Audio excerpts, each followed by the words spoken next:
morning. Hey, Liz. Liz, are you wearing your sweatshirt? I hope so. Hee hee hee hee hee. Tee hee hee hee hee. Obvi. How could you live without it? Oh, that's good. I'll watch it right after this, Liz. I will watch it right after this because I love it. Morning, everybody. Good morning, good morning. Oops. Sorry, I'm making a disaster zone here. Just give me a second.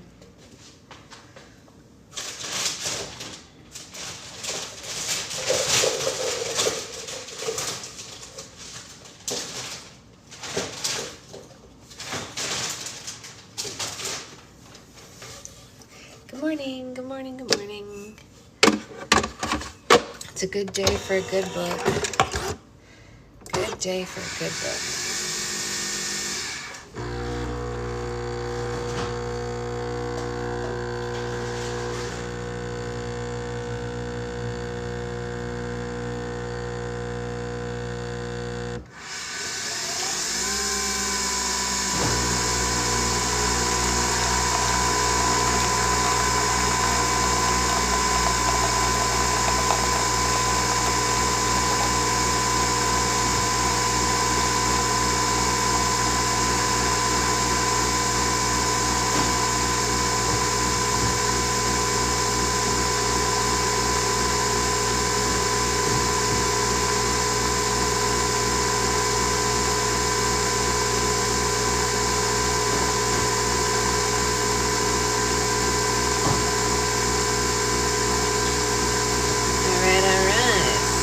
Make our coffee.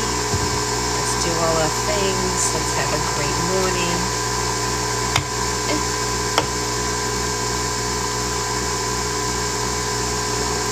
I missed a ton of the books, so I'm going to catch up for the weekend and be back on Monday. We will not have book club on Monday.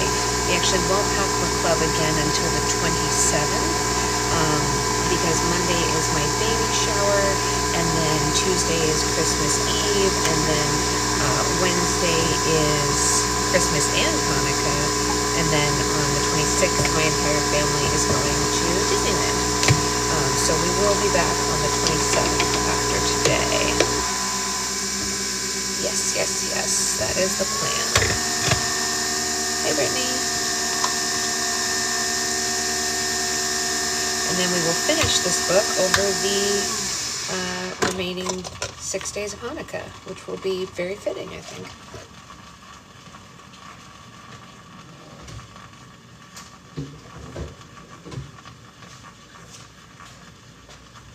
It's a pretty good little run we're gonna have. A shower and a table live. Yes, take us in the shower with you, Brittany. Why not? Oh, I have the hiccups. Hiccups.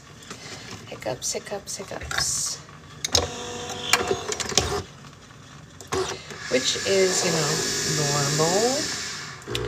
normal for me. But it is what it is. You gotta do what you gotta do. What's everyone drinking this morning? Any festive drinks? I'm gonna do a little bit of peppermint mocha, because why not? It's almost Christmas. Calls for a peppermint mocha. Yeah. If I do say so myself. Secret husband made homemade eggnog, sugar-free eggnog last night. So we get to taste that today, which is pretty exciting. Normal coffee, it's fair. It's totally fair. Normal coffee is fair.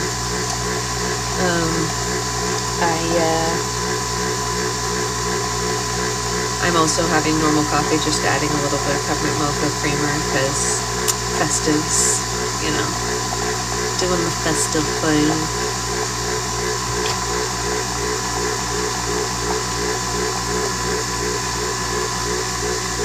Chocolate espresso with mini marshmallows. Ooh, that's exciting. Chocolate espresso with mini marshmallows. Wow, is that way? I only change for coffee shops. That's totally fair. We have family coming into town, so we have all sorts of special things here this week.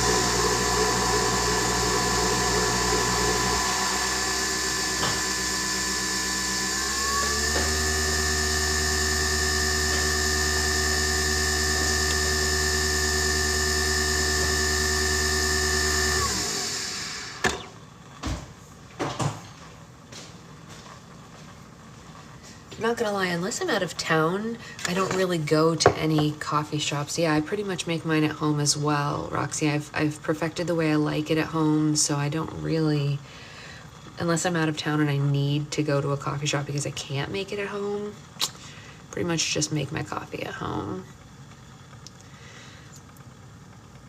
Morning, Ray. Good morning, good morning. Ray, I've been meaning to ask you, how did Cam's friend end up enjoying his winnings? Oh, this smells so good, you guys. Did he love it? I hope so. Cam worked so hard to get it for him. You know? I love a peppermint mocha. We've converted another family. Bring them to the fold, Ray. Bring them to the fold. We love to see it. It's such a sweet, you know, familial thing to do because it's for all ages, and you can really connect with your kids over it. So I'm glad to hear that a new family is joining us.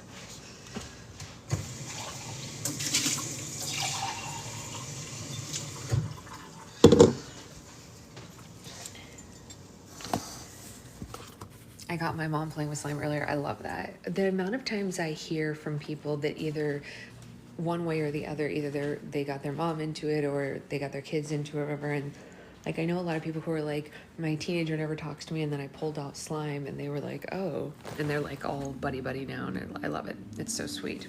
It's very, very sweet. I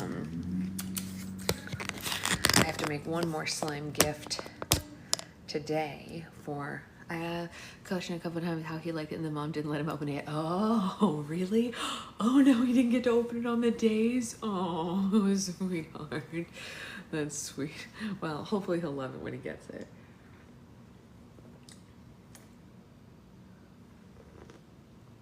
Your kids' friends love slime? Yeah, for sure. I can't imagine why they wouldn't, right? No, it's not like from the store. No. No. We would never do that to them, right? This was a gift. It was a gift from all of us to this young man. She called and she was like, I shouldn't have doubted you. Oh, good. Oh, I'm so glad to hear that, Ray. That's such a lovely thing to hear. Oh, I'm twisting in this chair, but I'm trying to move you guys so I can read the stuff better while we read. You guys can see the tree a little bit. I'm so glad to hear that it was better. And there's like instructions, you know what I mean? Like I gave him the little page that tells them how to make activator, with Snow Bastion as your guide, of course. When my mom comes to visit and she sits with me and tries to guess the sense, that's so cute, Brittany. If she would let you, I would beg you to film her doing that, because that sounds like the cutest thing I've ever heard. I love that. That's adorable. You all know how my mom feels about slime. She thinks it's cold-hearted.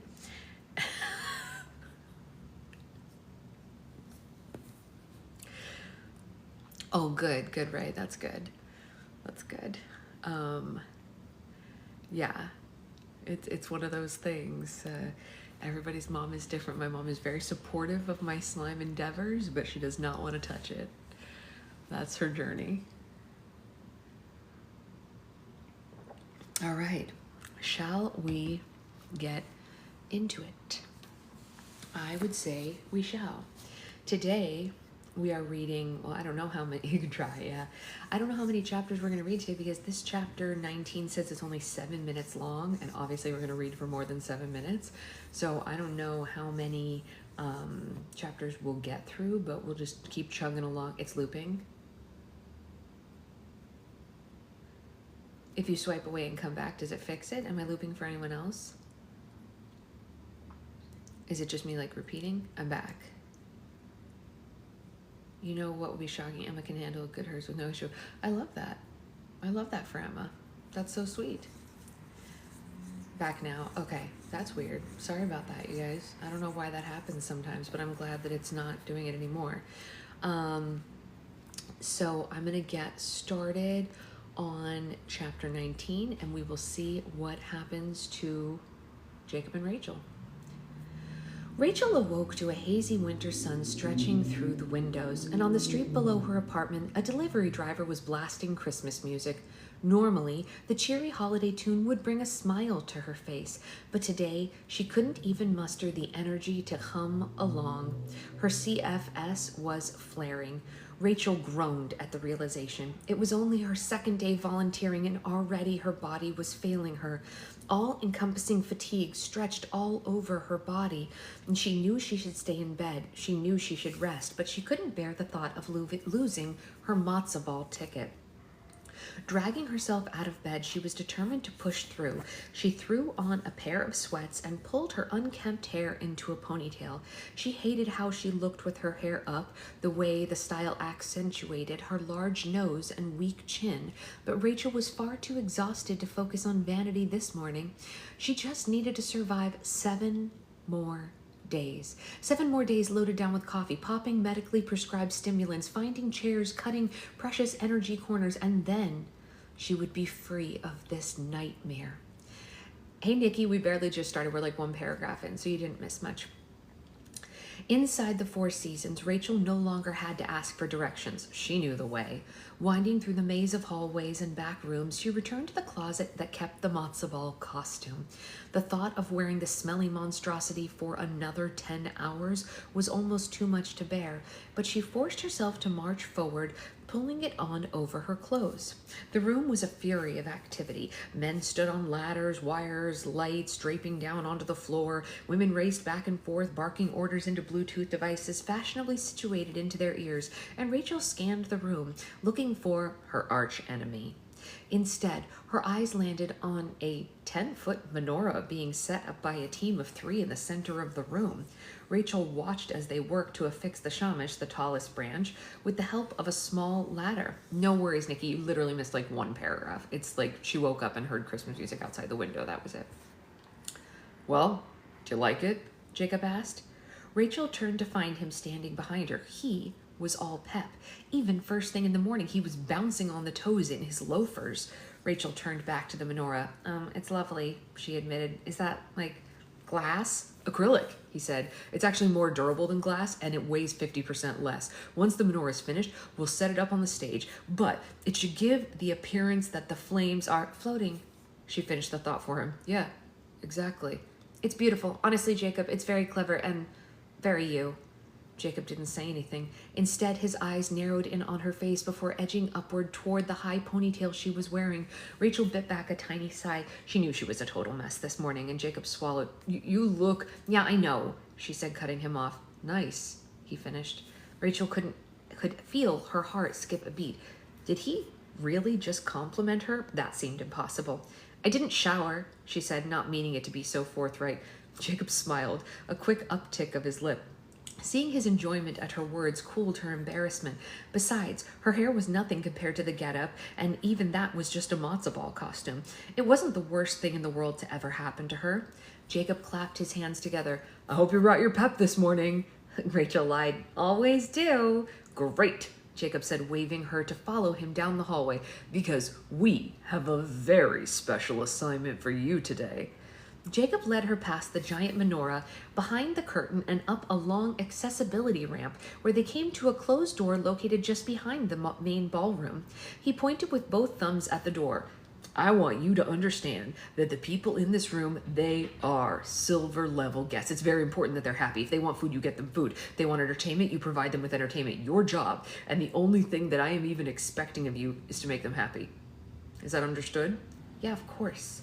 Because being a Lokshin liaison, Jacob blew the air out of his chest. Super important. It's a very important role here. It's a role for only a bright, capable, and unshowered person like you to fulfill. So what do you say? Do you have all the pep needed to entertain our most important guests? Yeah, absolutely. I can't hear you. He cupped his hand over his ear. Open the damn door, Jacob. Jacob obliged, throwing open the door, and Rachel's mouth went slack at the image. The tiny prison of this room was crammed full of children, ranging from the ages of 8 to 13, and Rachel shut the door. What are they doing in here? Most of our Silvas are upstate New York today attending our Power of Miracles retreat, and while they're off setting their Hanukkah intentions, we figured we could do a little something special for the kids. What's more special than spending the day with our very own Lokshen liaison? No. But Rachel, Jacob said, you're the perfect person for this. Are you absolutely out of your mind, Jacob? She shot back. I don't have any experience with children.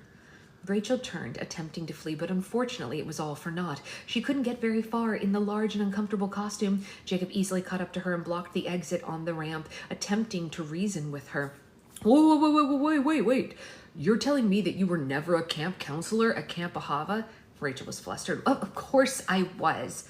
And in all your years growing up in Congregation Beth Or, you never helped out with Hebrew school or taught Shabbat? Jacob had clearly come prepared for this argument. Sure, yes, I did, she said, throwing her arms up in the air. So what's the problem then? Narrowing his focus on her, he waited for an answer. She sighed, looking back at the closed door, waiting for her.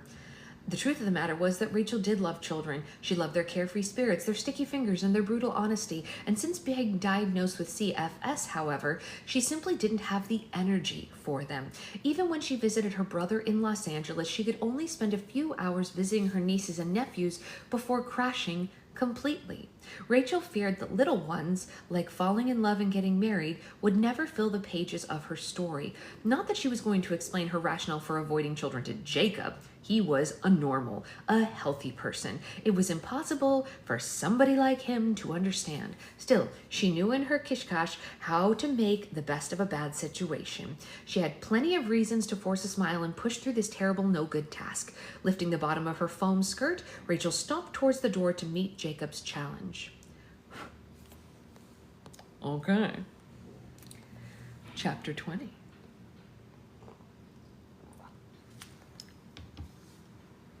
These were not children. These were monsters. Horrible, amped up little people covered in powdered sugar, chocolate, and gelatin. Rachel stood in the center of the room, hands shielding her face, attempting to ward off an attack of silly string from a group of tweens hiding behind an overturned table.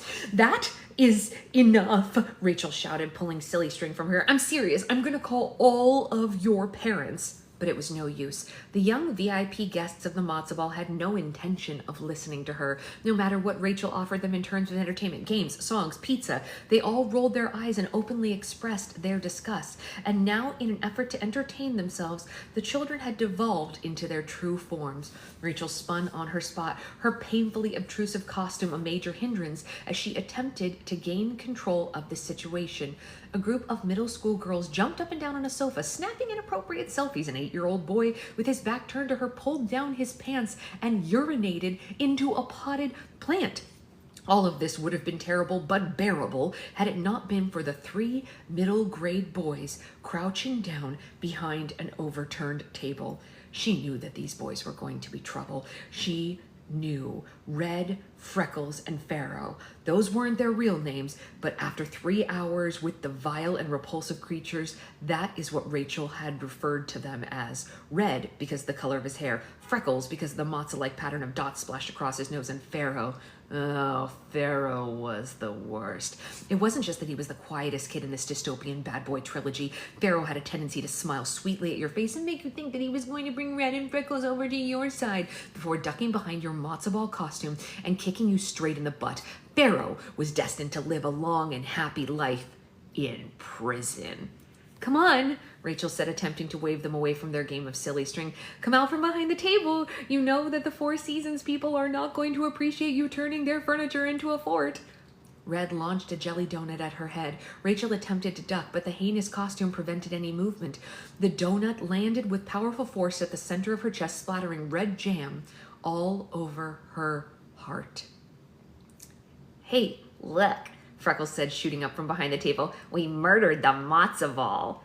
The room broke out into unrivaled shouts and cheers. The middle school girls balled up their fists, throwing them high into the air. The 8-year-old pissing into the potted plant turned on the heels of his designer sneakers and stuck his pointer finger in his mouth. They were like a pack of wolves, wild, unfettered, and suddenly called together by one great and victorious howl. Rachel needed to get control of the situation, and quick. All right, she said, attempting to calm them all down. You win, okay? You've had your fun. Now can you all please do me a favor and take a seat? Kill the Matzah ball! Red shouted. Yeah! Freckles joined in. Murder her! But it was Pharaoh, the leader of them all, destroyer of nations, that began a solemn chant. K-I-L-L, but I'm going to say end. End the Matzah ball. End the Matzah ball. Rachel could feel the terror rising in her chest. The children began to circle, eyes wide with excitement, eager to tear apart her Crayola-flavored flesh, and she made an executive decision to leave.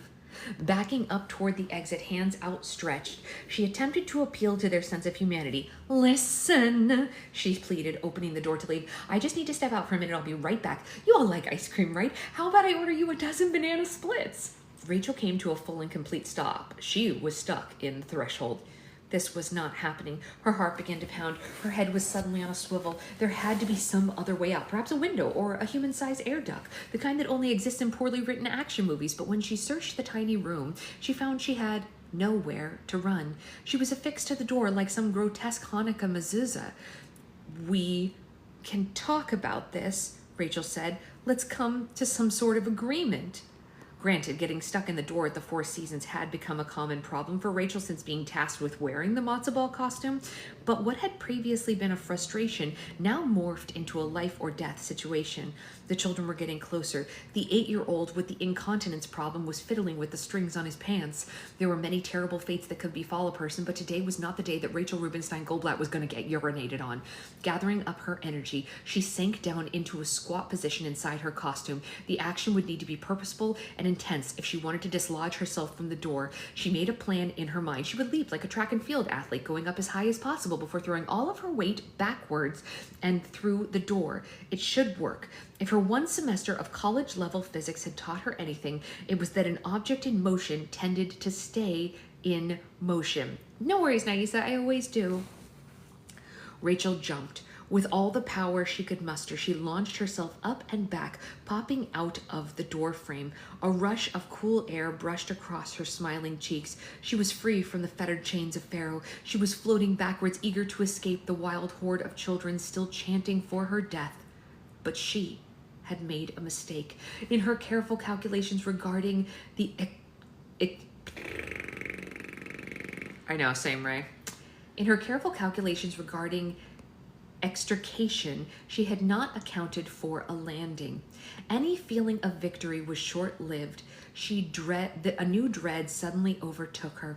With her movement limited, Rachel fell back and landed on her foam side.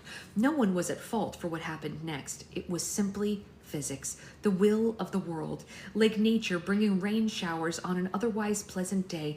The rotundness of the foam costume met a soft downward slope of the accessibility ramp, and all at once Rachel was spinning like a rolling pin, only her head and feet exposed. She went hurling down the ramp, screaming the entire time. She was aware of feet jumping out of her way. She was aware of the terror, but she had no way to stop.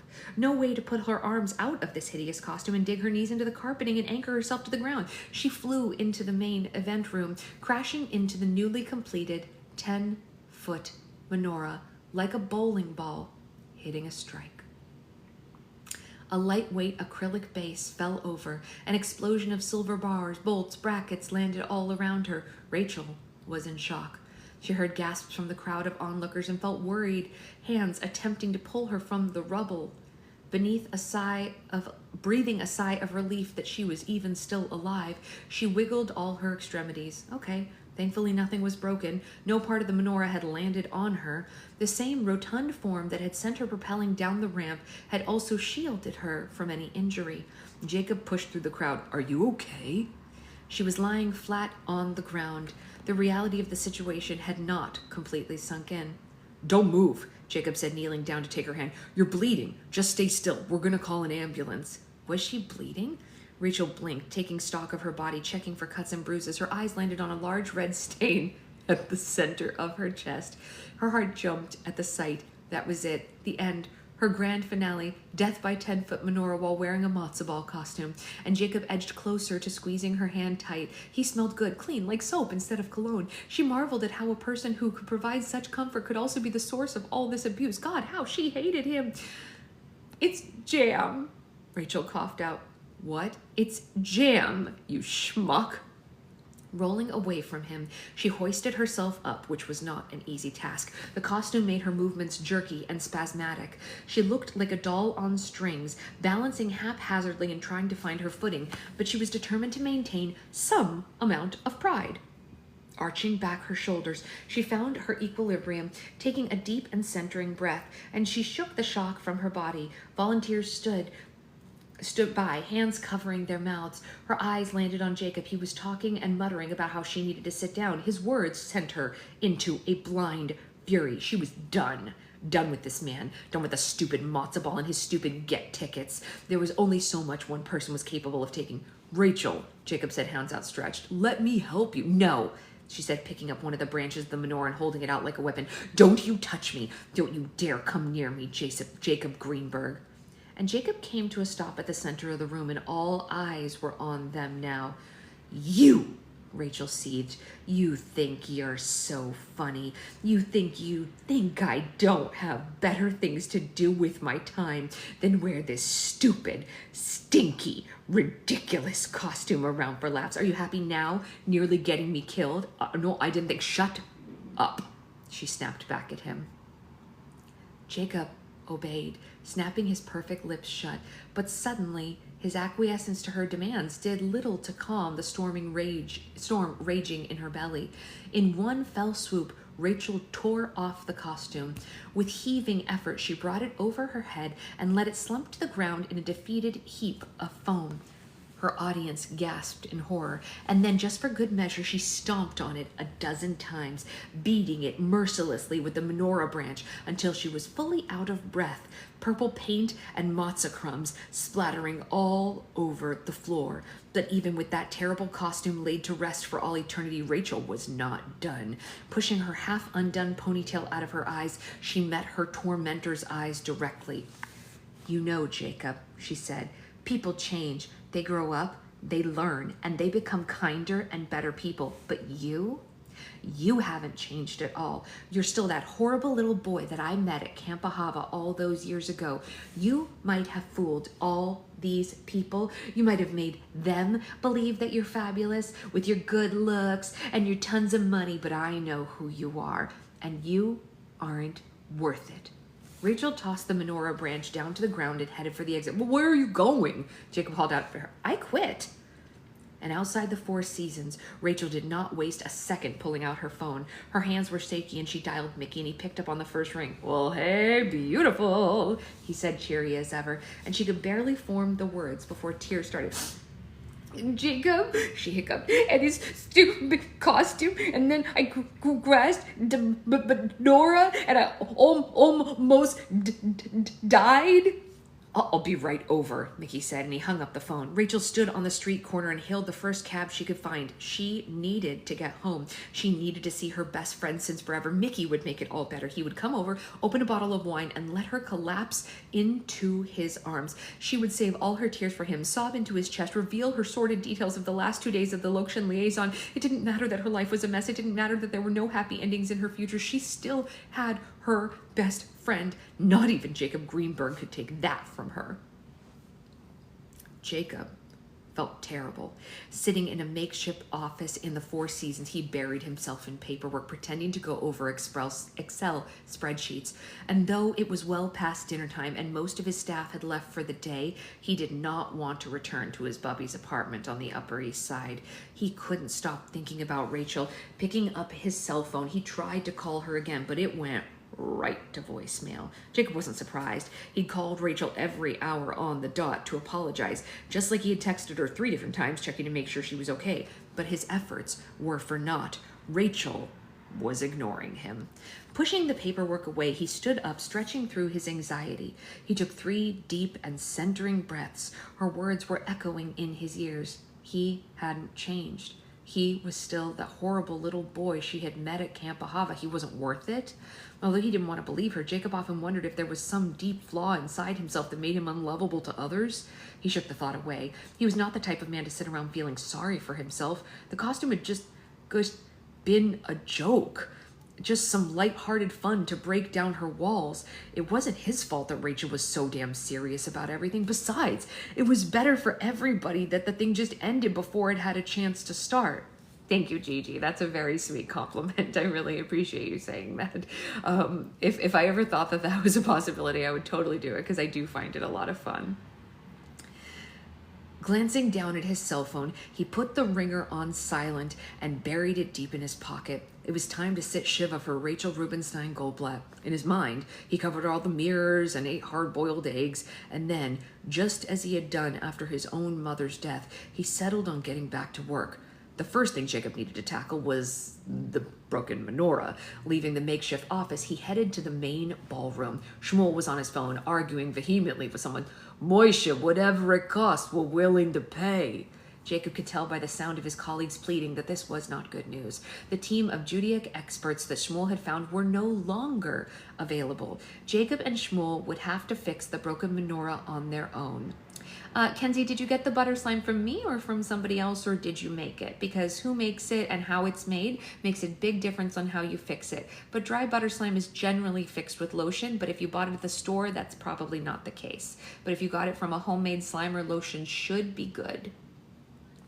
So the President of the United States, So the President of the United States is more important than your cousin, Shmuel said, laying on the guilt thick. He's not even Jewish. All right, well, you remember this at Yom Kippur, Moishe, when you're saying all hats and asking for forgiveness. Shmuel looked up from his phone. He hung up on me. Jacob was not surprised. All right, is there someone else that we can call? Someone who has experience putting together giant menorahs? No. Jacob sighed. Well, then I guess we're on our own. Jacob scanned the room. Tables were uncovered, many wrong sizes. The lighting was hanging half-constructed from the curtains. Wires were still dangerously exposed, but it was the state of the 10-foot menorah, the shining centerpiece of his party, with pieces all over the dance floor that caused him a twinge of anxiety forming at the base of his belly. I can handle this, he said, stepping over the brackets and metal shards. Branches were bent out of shape. The shamash had been sliced through at the tip, rendering it unusable. His specially designed and crafted shanyuka, imported straight from Israel, had been circumcised and turned into a mere candelabra. You wanted a matzo ball, Shmuel grumbled. You wanted a matzo ball costume so bad. And I've never let you down before, Jacob interrupted him before he could really get going. Have I ever let you down? Shmuel huffed unhappily, crossing his arms against his chest, but alas, even Shmuel could not argue this point. Jacob Greenberg was wholly and forever reliable. In all their years working together and all their sleepless nights over this one ridiculous gamble or the next, Jacob had never let Shmuel or any of their investors down. Greenberg Entertainment always turned a profit. Look, Jacob said, why don't you head home for the night? Get some sleep. Let me handle the broken menorah, okay? But don't stress about it, Shmuel. He slapped his friend on the shoulder. This is what always happens at our events. It's always madness and chaos until it's not. We'll get it fixed. Everything will work out just fine, okay? Okay? You'll see. Shmuel hesitated, but eventually he acquiesced. I hope you're right, Jacob, for both our sakes. I hope you can pull this one off. Alone, Jacob took stock of the situation. Shmuel was right, of course. His matzo ball max was falling apart, but devolving into hysterics about it wasn't going to help anyone. He sat on the floor and focused on getting to work. The menorah needed to be fixed, and while he could borrow a smaller menorah from some Hebrew school or an old Jewish family, it would not have the same effect as his 10-foot floating Hanukkah. He knew that it would look amazing in video clips and photographs. His influencers, especially, would love images, posing them once a year as a shout out during the holidays, the consistent stream of royalties. Hanukkah would be the gift that kept on giving. He began organizing the pieces carefully into arranged piles, brackets, branches, bolts, acrylic, and then one final pile for broken pieces. There were a lot of broken pieces. Jacob sighed, glancing down at his watch. It was late. He would have to revisit this all in the morning. Gathering up his bags, he headed for the door, and he was nearly halfway down the block, heading for the closest subway when he heard someone call, "Jacob Greenberg?" He turned around. Oh, sorry, wrong voice completely. Jacob Greenberg? He turned around and found a tall gentleman with dark skin wearing a smart gray pea coat. A stylish multicolored scarf was tied in a loose knot around his neck, and Jacob couldn't place him, but he did feel familiar. I'm sorry, Jacob said, narrowing his focus. Do I know you? Yeah, Mickey Goldman from Camp Ahava. Uh-oh. Oh, I didn't see this coming. This is not going to end well. They had been bunkmates back during that fateful summer, and though he had the faintest memory of that guy, he didn't remember him liking him. Still, Camp Ahava had happened a long time ago, and Jacob was just excited to see another friendly face from that summer. "Mickey Goldman," Jacob said, moving to shake his hand. "How have you—" Mickey interrupted him. "I'm Rachel's best friend." "Oh." Jacob dropped the smile. Is she okay?"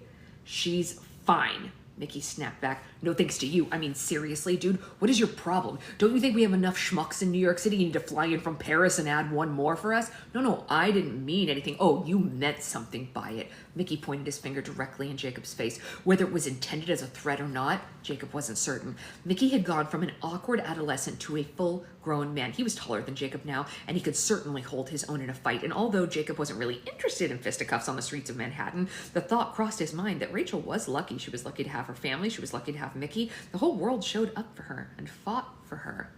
"Look," Jacob said, pushing past Mickey, "I really appreciate you coming out here. Really, honestly, I do. I'm just glad to hear that Rachel's doing okay. Believe it or not, I've really been trying to reach her all evening. But if you don't mind, I have an early morning. I need to be getting home." Jacob was halfway down the street when Mickey called out to him again. "She's sick, you know." Jacob froze. The words fell like an anchor tied around his heart. "Sick how?" "She wouldn't," Mickey stammered, looking away. It's not my place to tell her secrets." "No," Jacob stormed back over. "No, that's not good enough." Jacob had a desperate urge to grab Mickey by the arm and shake him violently, but he stopped himself. He knew from delicate business negotiations with investors that you won more flies with glue traps. "You came here for a reason, didn't you?" Jacob shouted, accusations falling from his lips. "You have something to tell me, so tell me. Sick how? Is she dying?" "No, not exactly." "No? Cancer?" "No. Heart disease?" "Jesus, Jacob," Mickey was growing flustered. "If she'll kill me if I tell you." And then Jacob knew. He knew because Mickey had hesitated. He knew because while people wore ribbons for cancer or marched for heart disease, they hid things like chronic illnesses. "All I can tell you," Mickey explained, "is that she gets tired, like really, really tired. Like not able to leave the house for days or weeks on end, kind of tired. And honestly, she never should have agreed to volunteer for your stupid Matzah ball. It's so freaking," Jacob finished, "stubborn." "Yeah." Jacob nodded. He had seen that side of Rachel himself. He wished she'd told him. If he'd known, he would have worked within her limitations. He certainly wouldn't have asked her to wear a matzo ball costume and remain on her feet all day in order to garner just a ticket. He was right. Rachel was right. He was a giant schmuck. "Mickey," Jacob said, animated by newfound determination. "I'm gonna need a favor from you." Mickey frowned. What type of favor?" "I need to know where Rachel lives." Mickey crossed his arms. "How about when hell freezes over and Santa is handing out free popsicles?" "Please," Jacob begged. "I promise, I won't stay there long. I just want to..." And then he stopped himself. What did he want from Rachel? He wasn't certain. He just knew that tonight, on the second night of Hanukkah, he wanted to see her. I just want to make things right. And I'm supposed to believe that you suddenly found your inner mensch." "You can believe what you want," Jacob said, "but if you don't give me her address, I'll have no choice but to call Dr. Rubenstein, and I'm sure her mother would be thrilled to tell me where she lives." "You wouldn't do that." "I'm a desperate man, Mickey." Mickey puffed hot air from his nostrils. "Fine," he said, throwing up his hands. "You win. I'll give you her address, but I swear to God, Jacob, if you hurt her, if you do one single thing to mess with her, I will get you blacklisted from every synagogue in Manhattan, and you will never find high holiday tickets again." And Jacob smiled, offering him his hand. "That's a deal." An hour later, Jacob landed on the Upper West Side, standing on the corner of Broadway and 84th Street. He was surprised by the impressive-looking high-rise that met his arrival. Although he was still not entirely sure what she did for a living, Rachel was clearly doing well for herself. Secrets. This woman had so many secrets. Bypassing the doorman with a quick dip of his shoulders, Jacob snuck into the elevator and headed upstairs. He could understand why Rachel had hid her disease from him. He'd learned from his own mother that there could be financial as well as emotional implications after revealing a chronic illness. It still didn't explain why she needed a Matzah ball ticket so badly, though. After all, she had agreed to do almost anything for it. Wear a stupid costume, put up with him, risk her health. And the fact struck him as doubly suspicious. Whatever Rachel was hiding from the world, she did so with tremendous effort. The elevator dinged. Jacob exited on the 4th floor. Even without the address or the gold number nailed above the peephole, he would know Rachel's apartment belonged to her. He ran his fingers over the mezuzah that she had chosen. It was colorful and quirky, a quilt of confusing patterns and angles, and very much Rachel. Taking a deep breath, he moved to ring her buzzer, and when it suddenly struck Jacob that this was a poor idea. It was after 11 p.m. Rachel was probably sleeping. Plus, Mickey had mentioned that she was often tired, and he turned, planning to go home. And then he heard the familiar refrain of a theme song blasting from the television. Jacob gathered up some courage and knocked. The television went mute. His heart raced. From the spot in the hallway, You okay? Shiver me timbers. Shiver me timbers. I tried the eggnog. It's very good. It's very good. Can I have some? Right now? I don't know. Do you want it right now? Do you? Like a little, not like a whole cup, but just like a sip. It's pretty banging. Yeah? I'm very excited. Maybe I'll make... See, your husband made homemade eggnog last night, sugar-free, so I can have it. Very exciting. Maybe I'll make more, We can get more ingredients after we clear out stuff on Monday. Yeah. If Yeah. I get like a dozen eggs this time and just... Make a bigger batch. Make a bigger batch. Yeah. The sound of someone came shuffling to the door. Rachel, he said through the door, it's Jacob. Can I talk to you for a second? No response. Jacob tried again. Please, I promise I won't take more than 5 minutes of your time. Rachel opened the door and leaned her head against her hand. She was no longer the polished presentation of charm that she sent staged for the world. Her hair was a mess, her pajamas were mismatched, and all the forced smiles and chirping witticisms had been dropped. Jacob could feel the breath leaving his chest. She was beautiful. She was imperfect now, but real. She didn't need makeup. She didn't need designer bags or form-fitting black skirts to highlight everything that made her special. And he thought back to that girl that he'd met at Camp Ahava who loved potato sack races and lying on the grass during hazy Shabbat afternoons. Oh, what he would give to be holding her hand one more time. His heart swung wildly at the realization. Thank you. I'm excited to try it. Ooh, ho, ho, homemade eggnog. Ooh, that's really good. Yeah. Exciting for me. All right, where was I? The music in his mind returned. What? I didn't put cinnamon. It tastes like there's cinnamon in it. No, there is, but you put some on top. Oh, my bad. I left it out. I left it out right here. Just that. Very exciting for me.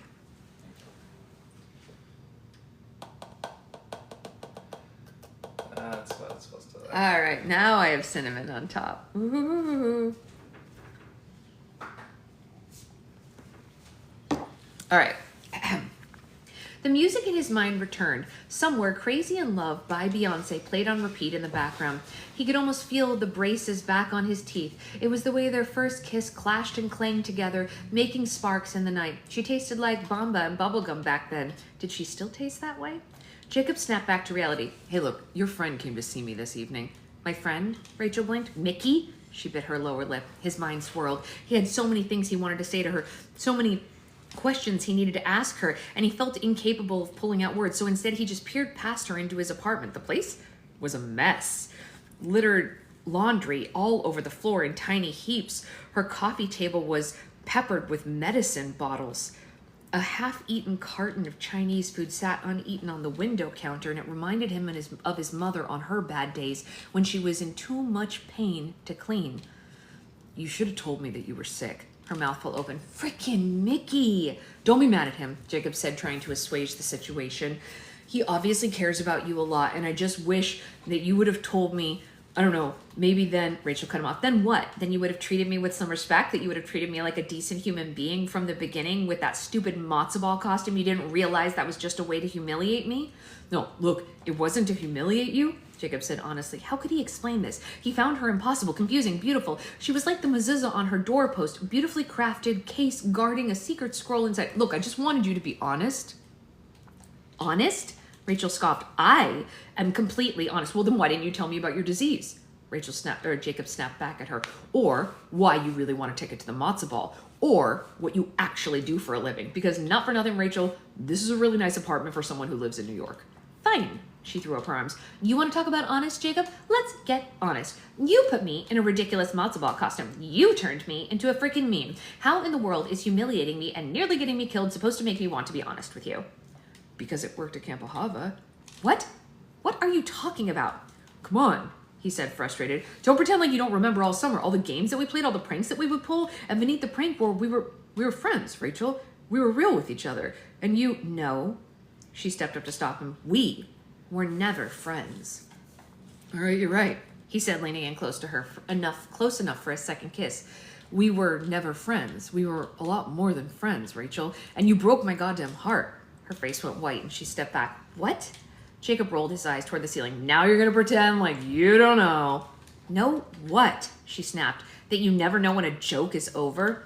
That I needed you? He said honestly. I needed you in a time in my life when I had no one, and I get it, okay? You were just a little kid yourself and it wasn't your job or responsibility, but you could have just picked up the phone, Rachel. You could have just said goodbye to me. You don't realize how much a goodbye is worth until you're not getting one. Confusion stretched across her face. All Jacob wanted was for Rachel to open up and tell him the truth, but his brash attempt at resolving their situation made her shut down further, and Rachel looked away, pressing her lips together. This was pointless. There was nothing left to save anything between them. Look, he said, digging into his pockets to pull out a small white envelope. I didn't come here to lecture you or dredge up old memories. All I wanted to say is our deal's off. You can have the stupid ticket to the matzo ball, and you don't have to do anything else either. You really think I want to go to your stupid matzo ball now? All right, then don't go, he said, still holding the envelope out to her. It's your choice, okay? If you feel up to it, great. I'd love to see you. If not, sell the ticket online or give it to a friend. But take the ticket, Rachel. You earned it. Consider it my apology for being a total jerk the last few days. Her eyes widened and wandered down the wall to a small... Wait, what? Her eyes wandered down to the small white envelope he was holding before snapping it from his hands. Jacob had accomplished what he had come here to do, and digging his hands into his pockets, he prepared to leave. Jacob, Rachel called out as he stepped into the elevator. You want to know the real reason that I haven't been honest with you? Yeah, she said it simply. It's because you've shown me who you are. And the elevator doors closed, and Jacob could feel her words stinging his chest the entire ride down the floor. Suck it, Jacob. What? That's so harsh. He's a jerk off. Well, yeah, but that was really harsh. He went through some stuff. I don't know anything about it. I just don't like his voice. You don't like his voice, it's my voice. I'm kidding. Sorry, we're not done. I just paused because I got distracted by the moment that was harsh. Sorry. Refocus, Sasha. Jacob had a strong suspicion that he would not be sleeping that evening. He considered going to a bar and drowning his thoughts in red wine and charcuterie, but not wanting to worry his bubby, he returned to her apartment on the Upper East Side. Stepping inside, he glanced down at his watch. It was way past midnight. Jacob had been so distracted by Rachel that he hadn't yet lit the menorah for the second night of Hanukkah. Heading over to his bubby's collection, he ran his fingers over each piece of Judica before landing on his favorite one from childhood. 8 tiny baseball players in various positions of play lifted up past their respective branches. His father had given this one to him. He placed it on the counter, and after finding a box of matches and candles, he lit it. Saying a blessing, 4 tiny flames flickered in the reflection of the window pane, and then Jacob stepped back and caught an image of himself inside the glass. He did not see a confident 30-year-old man in the glass across from him. No, he saw a boy, a red-haired, pudgy-faced boy, still mourning the loss of his father. A noise from one of the bedrooms drew his attention away, and Jacob looked up to find his bubby coming down the hallway, pulling at the straps of her dressing gown. Yakil, Toby said, eyes wide with surprise. Is everything okay? It's a long story. Well then, Toby said, giving his hand a little squeeze before moving to the kitchen, this would be the perfect time for a little nosh. Jacob followed her, taking a seat at the table as she put the kettle on. She set down a plate full of rugelach, and Jacob took a bite. The taste brought out memories of his youth. Hey, do you think I'm a bad person? He asked. What? Toby sat down beside him. What nonsense is this? Of course you're not a bad person. Jacob shifted in his seat uncomfortably. He was a grown man now, free to make his own choices, and yet there were days when he felt like he couldn't escape his past. It followed him like a legacy, like a tradition passed down by his father, like the baseball menorah sitting lit on the counter. The way I treated Mom, Jacob said, shaking his head. Oh, you were a child, Jacob. I should have known better, though, he said. She was sick and she needed me. Listen to me. Toby interrupted him, taking his hand. Your mother loved you. She loved you more than anything in the world. You were a great son. His mother's death, unexpected and quick, had rattled Jacob to his very core. It had forced him to look back on his youth. It had made him confront the lonely life that he had built up around him, the way that he used to work to avoid having relationships with people. Though their relationship had improved in adulthood, he had not made his mother a priority. There were so many things that he could have done differently, so many chances to pick up the phone or simply meet her for dinner. He would have done anything to hug her one last time. But after her death in the solitude of his apartment and during synagogue services, he would spend hours with her in his head, apologizing for his mistakes and wondering if she'd forgiven him. When that didn't work, he funneled large sums of money from Greenberg Entertainment into MS charities and research. He did everything possible to be someone different from his father, but nothing resolved the wounds inside him. The final message left by his dad lying there upon his heart: he was bad, and he did not deserve to be loved. Look, I spent my whole adult life trying to be different from him, trying to be better than him, and I'm exactly the same, Bubby. I'm just like my dad. No, you are nothing like your father. No, he said, refuting her. You don't understand. He could barely form the words now. She's sick, Bubby. Who's sick, Jacob? Rachel, he said, shaking his head. She has a chronic illness. Toby went quiet for a long time. Oh, I'm sorry to hear that. And instead of being kind and compassionate and taking care of her, I treated her just like Dad treated Mom, and just like I treated Mom. The tea kettle whistled. Toby rose slowly from her seat and set about making a pot of chamomile for both of them. Did you know she was sick? No, of course not. And if you knew she was sick, would you have done something different? Jacob thought about the question seriously. I don't know. It would have been easy for him to brush off his behavior and claim that if he had known Rachel's illness, things would have been different. But Jacob was tired of lying to himself. I put her in a matzo ball costume, Bubby, he said finally. I told myself it would be funny and it would get her to loosen up and have fun and later to be more honest, but I nearly killed the poor woman in the process. And the whole time I was thinking of everything was going great, thinking of everything being fine between us. She wasn't in on the joke. No. Toby returned to the table, laying out 2 cups of tea between them. So, she said, taking a seat beside Jacob. We come to the heart of the matter. The heart of the matter? Yakil. His grandmother leaned into him. Why did you come back to New York? To throw the matzo ball, he said, surprised at the question. You already know that. No, she said, pushing him. Think about it. Why did you come back to New York? When you first decided you were going to throw this matzo ball, Max, where were you? Jacob stared into his cup. This wasn't a difficult question. The memory of that week would forever be etched into his brain. Jacob first got the idea to throw the matzo ball 2 days before his mother had died. He thought back to that snowy Christmas Eve, coming home from yet another day sitting at her bedside, and he knew that she was going to die. The hospice nurses, the doctors, they had all warned him. Even Paris, her cat, was on the edge. He recalled precisely the feeling that he had as he sat quiet in his apartment eating a carton of cold Chinese food. He was a man without a family, a son alone in the world, and the idea for the matzo ball Max struck him that night. It was the week Mom died, Jacob said. Toby said, considering the statement. You decided to throw the matzo ball on the week your mother died.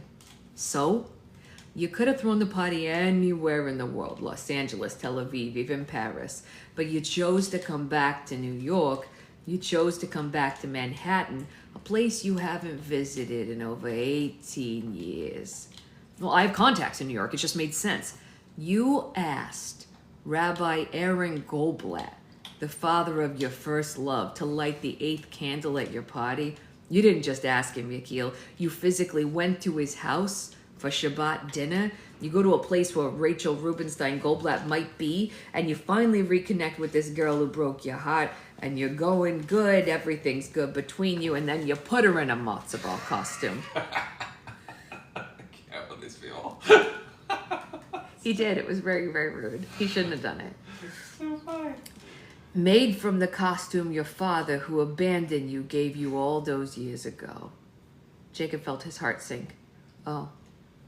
Look, I'm no therapist, Yakil. I'm only your bubby, but it might all be related.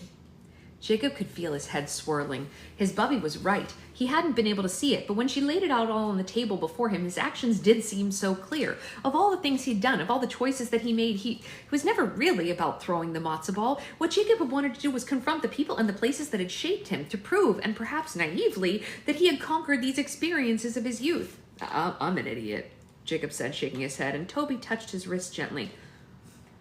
You made a mistake. She's never going to forgive me. You don't know that. Bubby. He met her eyes directly. I nearly killed the poor woman. Toby smiled, leaning into her grandson. Hey, look, on the bright side, things can only go up from here. And Jacob laughed. Leave it to his bubby to find the silver lining to every cloud. He tapped on the edge of his teacup, debating next steps. Abandonment. The word was so heinous and ugly, it couldn't even begin to capture the pain that it left behind. But Jacob knew what his issues were. He could pinpoint them and name them. He just didn't know how to stop them. It was like he was a hamster bound up in a wheel forever, running on the same endless cycle. He wanted love but didn't feel worthy of it. And even so, even though he liked her, and when Rachel showed him the smallest iota of interest, he did what so many adult children from broken families do, and he protected himself by pushing her away. And as a kid, he'd pushed her in the lake. As an adult, he'd rolled her straight into a 10-foot menorah. All right, so what do I do? He asked seriously. How do I fix this? Toby rose from the table and put her cup in the sink, scraping the last of the cookie crumbs off into the garbage disposal. Do you know what the difference is between you and your father? Jacob scoffed. Are we even different? She ignored him, turning around at the sink. Your father is afraid of confronting his mistakes. He runs away from them, think he can avoid them, and instead the problems get bigger. The problem grows up. And you know what the saddest part of all that is, Yakil? Jacob shook his head. You would have forgiven him. She let the statement linger in the air between them. You tried doing everything wrong, Toby said, that twinkle returning to her eyes. Okay, it was a disaster. And now you gotta try doing things right. See what happens. And if Rachel still hates me? You mean? Toby returned to the table. If she still rejects you. If you wind up getting your heart broken all over again, being abandoned on the dance floor like when you were 12. Yeah. Look at me. He looked at her. This trick is to know, she said, leaning forward and pressing her hand against his heart, what is in the present and what is in the past. You came to New York to confront these things, so confront them already. No more games, no more hiding. Confront them. Toby retired back to bed, and Jacob found himself alone in the kitchen once more. Finishing up his cup of tea, he considered his grandmother's advice against the day's events. He had nearly killed Rachel, destroyed the 10-foot custom-designed menorah he'd purchased, been yelled at more than once by 2 different people from Camp Ahava. His return to New York had been a failure on all conceivable levels, and he had no idea where to begin making amends with Rachel. And then, tapping on the edge of the tiny teacup, he noticed the smallest fragment of a scar, a tiny crack running down the porcelain side, a broken vessel. Chronic illness was not a moral failing, although some people had treated his mother like she was guilty of a crime. If only she would exercise more, eat better, she just needed to think positively, change her inner dialogue, or meditate. Just like someone always had a friend who had been cured by seeing this doctor or that. Everyone was so quick to offer her advice, but nobody just came over and did the laundry. And that gave Jacob an idea. At this time, he was at least 50% certain it was a decent idea. Email from Lisa Brown to Rachel Rubenstein Goldblatt, Wednesday, December 15th, the Hanukkah Grinch. Proposal. Rachel, I couldn't resist sharing your delicious pages for the Hanukkah Grinch with Chandra. Not surprisingly, everyone at Romance House positively lit up like a menorah for this story. I have never laughed so hard. Chandra is thinking this could be turned into a series. A bunch of dollar signs are after it on that. That's more than a few years of work, girlfriend. Are you available to come in for a meeting next week to talk? Hearing rumblings of a 7-figure book deal.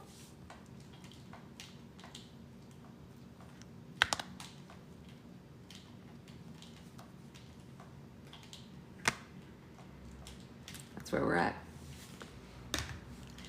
Dun, dun, dun! 7-figure for A series of books, yeah. ripping off the Grinch and just adding Jewish onto it. What are we talking about here? It's insane.